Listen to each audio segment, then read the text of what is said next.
Kamusta po kayo mga karayuman? Dito naman po ako, Nyolo Return. Ayan, magre-react po tayo dito sa napakagandang mensahe po ni Ma'am Jinky Luistro na napakalupit po mga kaibigan. Makabagbag damdamin po ha. Makabagbag damdamin po ito. Makabagbag damdamin. Okay, pakinggan po natin.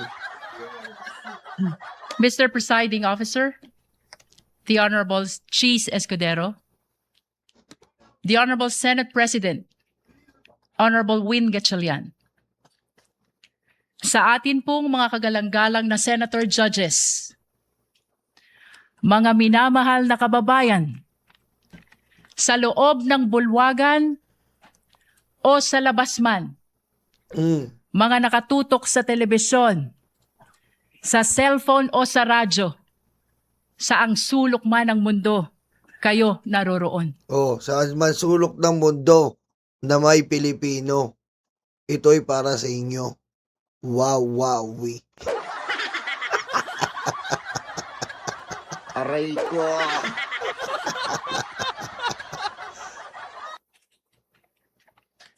Maraming Pilipino ang nagtatanong ngayon, Tama. bakit mahalaga ang paglilitis na ito? Opo. Ano ang kaugnayan nito sa buhay ng ordinaryong Pilipino? Lubos po naming nauunawaan ang mga tanong na yan. Sa katunayan, may isang driver na nagtatanong, paano sasapat ang kita sa pasada upang mapakain niya ang kanyang pamilya? Tama. May isang OFW na nagtatanong, hanggang kailan kailangan lumayo upang mapaaral niya ang kanyang mga anak? May isang guro na nagtatanong, paano pagkakasyahin ang kanyang sahod sa dami ng utang na hinuhulugan? May isang manggagawa na nagtatanong, hanggang kailan magtitiis sa pansamantalang trabaho at kakarampot na sweldo? Sa unang tingin, maaring sabihin na malayo sa buhay nila ang paglilitis na ito. Ngunit hindi. Hindi po. Sapagkat ang usapin ngayon ay patungkol sa isang bagay na pag-aari nilang lahat. Tama, di ba? Ordinaryong mamayan. Tayo. Pero tayo, responsable dahil takot na takot. Pero yung Vice President, nakaw lang nakaw. Diba? Ang kanilang pera, ang kanilang tiwala, ang kanilang karapatan na maningil ng pananagutan mula sa mga pinuno na kanilang pinagkatiwalaan. Tama. Kapag ang isang empleyado ay nagkamali ng paggamit ng pera ng kumpanya, siya ay pinagpapaliwanag. Tama.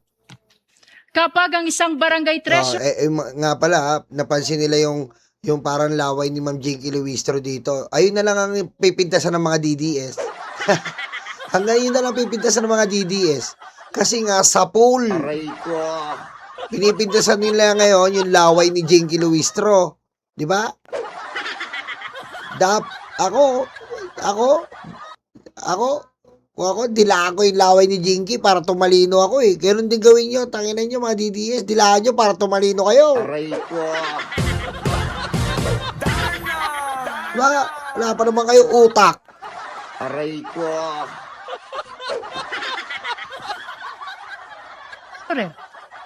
hindi maipaliwanag ang nawawalang pondo. Siya ay iniimbestigahan. Kapag ang isang principal ay naglustay ng pera ng bayan, kahit 5,000 lang yan, siya ay pinaparusahan. Tama. Natural lamang na magtanong ang sambayanan kung ang ordinaryong Pilipino ay pinapanagot. Bakit hindi ang pinakamakapangyarihan na opisyal ng pamahalaan? Napakalupit doon. Tagos! Kung tayo nakukulong tayo kaagad. Subukan mo magnakaw sa company mo, 5,000, kulong ka na. Kahera ng Jollibee, kahera ng fast food. magnakaw ka 1,000, kulong ka na. Aray ko. Takot na takot tayo eh. Eh yung vice presidente nakaw ng nakaw. Oh. Tsaka pag ikaw nagnakaw ka, paliwanag ka agad, vice presidente. Ang daming pag-iwas. Aray ko. Ano yun? Dapat nga mas gobyerno ka, mas open, transparent ka. Hindi eh. Daming pag-iwas, daming gala. Aray ko. Nakaw gusto, paliwanag, ayaw. Aray ko. Ito ang dahilan kung bakit mahalaga ang paglilitis na ito. Hindi upang usigin ang isang tao. Hindi upang maghiganti sa kalaban. Hindi upang manalo sa politika. Kundi upang sagutin ang isang tanong na napakahalaga sa kinabukasan ng ating republika. Nice. May saysay pa ba ang pananagutan sa ating bansa? Tama. Sapagkat ang kasong ito ay higit at lampas sa sino mang opisyal. Higit at lampas sa anumang partido. Higit at lampas sa alinmang administrasyon. Tama. Your Honors, the framers of the Constitution understood that there may come a day when extraordinary power would be entrusted to extraordinary office. Tama. They also understood that there may come a day when trust would be broken. And that is why they gave the House of Representatives the power to impeach and the Senate the duty to judge. Not to punish political opponents, not to settle political scores, but to protect the republic itself. Tama. That is why the Constitution declares public office is a public trust. Tama. Public office is a public trust. Kaya Sara, public office is a bank account. Aray ko. Diba? Public office is a public trust. Kaya Sara, public office is a bank account. Aray ko. Ang kapangyarihan ay hindi pag-aari ng sino mang opisyal. Hiram lamang ito sa taong bayan. At ito ang dahilan kung bakit naririto tayo ngayon. Your Honors, the prosecution will present exactly what the Constitution requires. Evidence. Hindi chismis. Hindi haka-haka. Hindi propaganda. At lalong hindi SOCMED narrative. Tama. Walang troll farm dyan ngayon. Puro ebidensya. Evidence. Official records. Financial documents. Yes. Government reports. Yes. Video recording. Yes. Statements under oath. Independent findings of institutions created by law. Mga dokumento na hindi bumoboto. Mga records na walang partido. Mga katotohanan na walang kulay pampolitika. Sa unang tingin, maaring magmukhang magkakahiwalay ang 4 articles of impeachment. Confidential fund, unexplained wealth, bribery and corruption, threat against constitutional order. But these are not 4 separate stories. These are 4 chapters of the same story. Story about power exercised without accountability. Story about public trust betrayed. Story about public office that stopped answering to the public. Tama. Dapat nagpapaliwanag, hindi yung tumatakbo, namamasyal, gumagala. Babayan, mga karayuman, papaliwanag ka. Public office yan eh. Government official ka, hindi yung Magbabanta ka pa? Aray ko. On the first article of impeachment, the evidence will show that more than 612 million pesos in confidential fund Mm. entrusted to the office of the Vice President and the Department of Education were disbursed, transferred, and liquidated under circumstances that cannot withstand scrutiny. Mhm. 612 million pesos. Hindi ito pera ng gobyerno. Pera ito ng sambayanan. Mm. Pera ng manggagawa. Mm. Pera ng magsasaka. Mm. Pera ng OFW. Mm. Pera ng guro. Mm. Pera ng bawat Pilipino. Kaya mga kababayan, yung mga nagsasabi dyan na, naku, wala namang mangyayari dyan sa impeachment. Hindi po. Kapag hindi natin sinuweto ang magdanakaw na office of the official ng gobyerno, wala pa mangyayari. Lalo na nag-aangad maging presidente, abay, wala rin mangyayari sa Pilipinas. Kailangan po, pag ang ugali ay nagnanakaw, kapag ugali po ay malademonyo, nagbabanta, may assassin na nirerentahan, hindi po karapat-dapat yun, mga kararuma. Aray ko. Ha? Hindi karapat-dapat yun. Ang tanging karapat-dapat, sa dinami-dami natin, 100 million plus sa Pilipino, wala na kayo mapagpilian, yung malademonyo pa. Aray ko.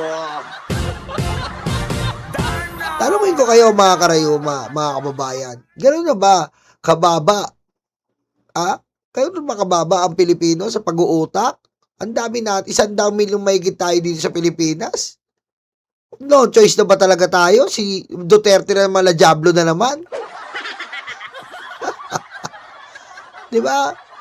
Maging wise tayo para sa ating kinabukasan at sa mga kabataan na magmamana kung ano meron tayo ngayon. Kaya kung ang mga kabataan natin ay mapupunta na naman sa mga bastos, sa mga pumatay ng ating mga kababayan, walang future ang Pilipinas. Aray ko. Nagbabayad ng buwis at nagtitiwala na gagamitin ito ng tama. The evidence will show liquidation reports supported by questionable documents. Mm. The evidence will show acknowledgement receipts bearing names government records could not verify. Names that transformed accountability into a mockery. Tama. Pananagutan na naging kalokohan. Names that insulted the intelligence of the Filipino people. Mary Grace Piatos, Milky Sikuya, Kokoy Villamin. On the second article of impeachment, the evidence will show financial transactions involving billions of pesos associated with the respondent and her husband. Billions. Hindi milyon, bilyon. At habang milyon-milyong Pilipino ang nagtratrabaho at nag-iipon buong buhay upang magkaroon ng sariling bahay, makapagpaaral ng mga anak, magkaroon ng kaunting seguridad para sa pamilya. Aba, bilyon-bilyong piso ang dumaan sa mga bank accounts na hindi maipaliwanag ng maayos. Tama po ba yun? Hindi pa gobyerno, hindi pa vice mayor pa lang. Milyon-milyon na pumapasok sa bank accounts. Oh. Tapos, suma total, billion, 6.7 billion. Ayaw ipaliwanag. Galit pa siya. Nagbabanta pa. Huwag po tayong ganun. Hindi po ganun kabobo ang mga Pilipino. Huwag nating babaeng standard natin sa mga DDS na uod ng tanga. Aray ko. Alam ko matatalino ang Pilipino. Gumising tayo mga karayuma. This article is not about wealth. This is about accountability. This is about explanation. If wealth was lawfully acquired, where is the lawful explanation? If transactions were proper, where is the complete accounting? If numbers truly add up, then why do they refuse to reconcile? On the third article of impeachment, the evidence will show bribery, graft, and corruption through the distribution of cash payments and monetary gifts to officials under the supervision of the respondent. This article is not simply about envelopes. This is about institution. This is about whether loyalty was purchased rather than earned. Government cannot function if loyalty is purchased instead of earned. Kapag nabibili ang katapatan, nawawala ang integridad. At kapag nabibili ang opisyal, nabubudol ang bayan. Perhaps the greatest tragedy is where the conduct allegedly occurred. In the Department of Education. Tama po sa DepEd. The institution entrusted with teaching future generations honesty, responsibility, integrity. Oh, di ba? Tama. DepEd. Kita mo, DepEd. Ninakawan din. Para sa future ng kabataan. Confidential funds. Aray ko. On the fourth article of impeachment, the evidence will show culpable violation of the Constitution, high crime, betrayal of public trust through conduct that threatens constitutional order. Among all allegations before this court, none strikes more directly at the heart of constitutional order than this one. Ito na po ang pinakamatindi. And unlike in many cases, which depends upon competing accounts, this evidence comes substantially from the respondent's own recorded public statements. Sa Recorded. Oh. Patay mo si BBM. Aray ko. court will see them. The court will hear them. The court will judge them. Public officials may disagree. We may criticize one another. They may compete fiercely for power. That is democracy. But democracy ends when violence begins. Sa kasaysayan ng ating republika, walang vice-presidente na may kaibigan na hitman. Ngayon lang, Grabe, ito na po yung malupit dyan eh. Ito dumurog eh. Ito ba yung kinain ng buhay, Jiggy Luistro? Aray ko. Putek, tignan nyo. Mamaya, tignan nyo yung sabi ng depensa, nga. Oh, walang vice-presidente na gayar ng assassin ngayon lang. Aray ko. walang vice-presidente na nagpapapatay ng Pangulo. Ngayon lang. Ngayon lang, Mhm. walang vice-presidente na handang magpapatay para lamang makaupo sa pwesto. Ngayon lang. Mhm. The Constitution provides many means on how to resolve political conflict. Election, legislation, Tama. public debate, judicial review, and even impeachment. But it does not permit threats. It does not permit violence.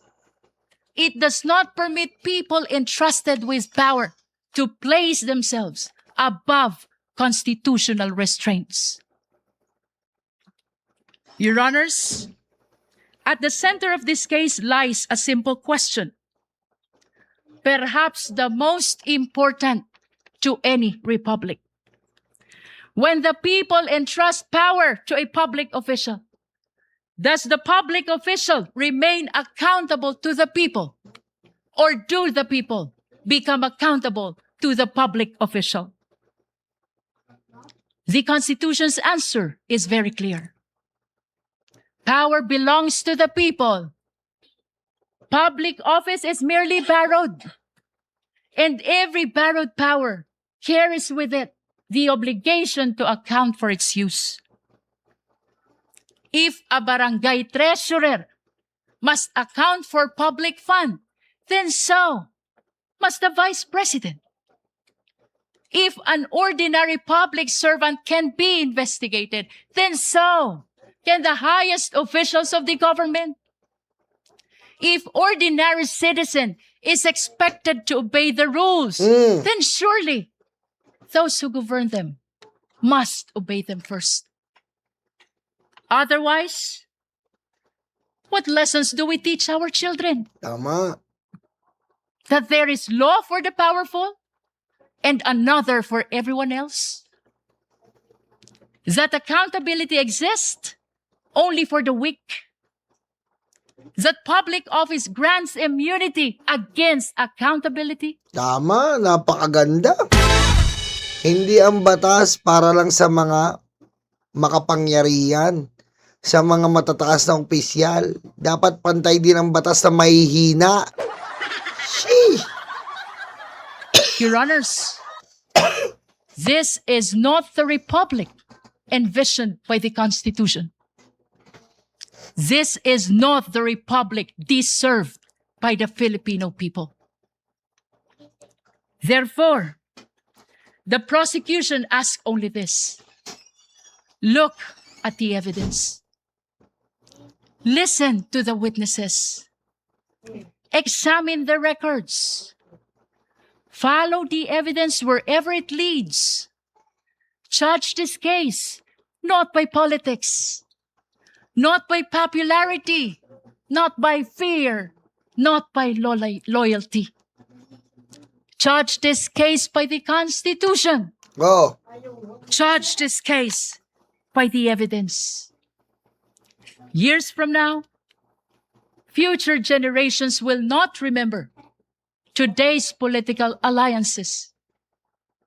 They will not remember today's headlines. tama, They will not remember today's slogans. tama. What they will remember is when accountability was tested, the institutions of the Republic stood firm. Alam nyo, dapat sinabi rin niya ito ni Ma'am Reyes at Ma'am Jinky. We will remember by our bawa wow. Aray ko. Aray ko. Diba? Dapat siya niya, we will remember wow. Aray ko. Aray ko. Yeah. Bulol. Hindi, dapat sinabi ni Ma'am Jinky Rewistro dito. Diba? Sabi niya kasi, sa mga paglipas ng panahon, we will remember. We will remember by our own legacy. Diba tama naman? Legasiya. Meron tayong, Aray ko. diba? Merong legasiya na dumaan, na ang legasiya ng jenerasyong ito ay ang masugbo ang grabing nakawan ng isang vice-presidenteng nagpapatay. Aray ko. Baho kasi ni Sara. Aray ko. They will remember only one thing. What this court did when the Constitution called. Future generations will not ask how powerful the respondent was. They will not ask how loud the political debate became. But they will ask one thing. When the Constitution called, did the Republic answer? Yes! Did the Republic answer? Ganda. Your Honors, this is that moment. This is the moment the Constitution anticipated. This is the moment when accountability must mean exactly what it says. This is the moment when public office must truly remain a public trust. Tama. This is the moment when the Republic must demonstrate that laws are applied equally to the powerful and the powerless alike. Yes. At matapos marinig ang mga saksi, matapos masuri ang mga dokumento, matapos matimbang lahat ng ebidensya, ang prosekusyon ay naniniwala at naninindigan. Isa lamang ang maliwanag na konklusyon. Ang tiwalang ipinagkaloob ay nilabag. Ang kapangyarihang ipinahiram ay inabuso. at ang konstitusyon mismo ang humihingi ng pananagutan. Galing. Amid the clarity of the mandate of the Constitution, political noise continues. Political squabbles continues. Political division continues. Please, let me conclude. Salus populi est suprema lex. The welfare of the people is the supreme law. Yes! Galing! Thank you, Your Honor. Napakagaling po. Yan po, narinig nyo, ha?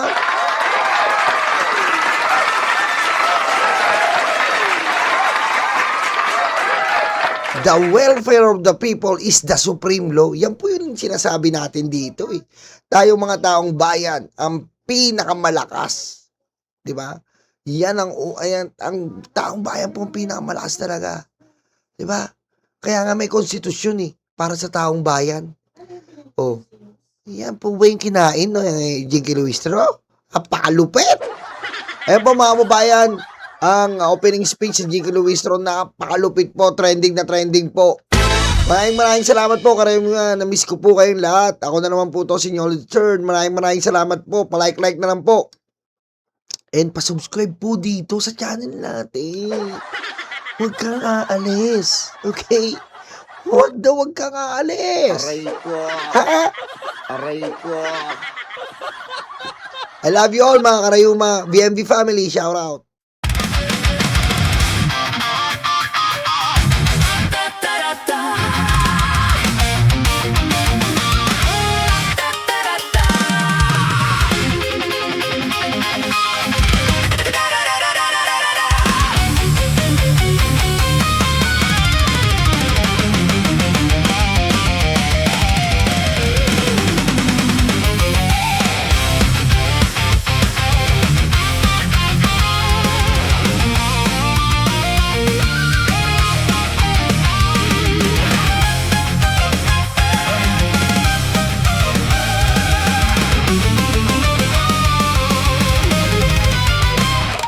Madilim daw ang paligid, putukan daw ay maririnig.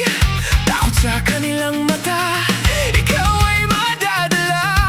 Huwag kang palinlang kaibigan, hudas na 13 yan. Sinira nila ang Senado, sobrang ganid mga ito. Hindi nyo na maloloko mga Pilipino. Gising na gising kami sa kabobohan nyo. Di bumenta ang pelikula, pati ang drama. Sa sobrang kapal ng mukha, nangungumusta pa. Hindi nyo na maloloko mga Pilipino. Gising na gising kami sa kabobohan nyo.